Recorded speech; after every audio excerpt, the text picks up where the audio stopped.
Assalamualaikum guys.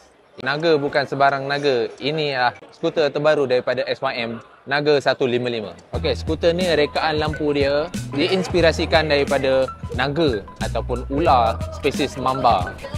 Okey, walaupun nama dia 155, tapi enjin dia sebenarnya 149cc saja, menghasilkan 14 horsepower dan 13 Nm of torque. Okey, skuter ni ada sistem ALEH, iaitu Anti-Leaf Hanger System, di mana enjin tak akan terangkat bila kita memecut.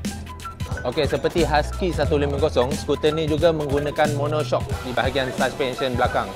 Bila suspension pakai monoshock ni, kita tahu kawalan dia lebih baik lah dan menyerap hentakan dengan lebih baik berbanding menggunakan dual shock. Okey, teknologi pada skuter ni ada ABS depan dan belakang, traction control system, panel meter LCD dan kunci keyless. Okey, skuter ni berketinggian 800mm dengan floorboard yang rata, so mudah kita nak naik. 800mm ni agak tinggi lah. Untuk ketinggian 170, kaki kita akan sedikit tinjit lah.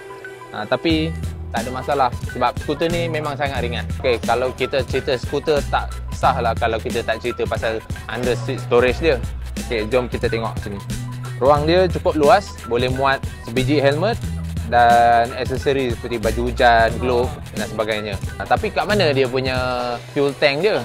Fuel tank dia terletak kat depan sini menggunakan keyless.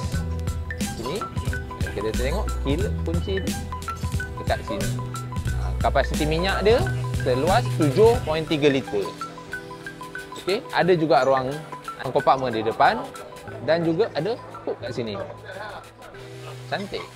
SYM Naga 155 ni berada sekitar 136 kg, sesuai lah untuk kegunaan bandar, pulang alik kerja macam tu. Grab food pun okey.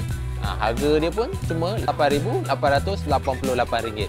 Kalau orang rasa skuter ni boleh challenge tak brand-brand Jepun? Cuba komen kat bawah.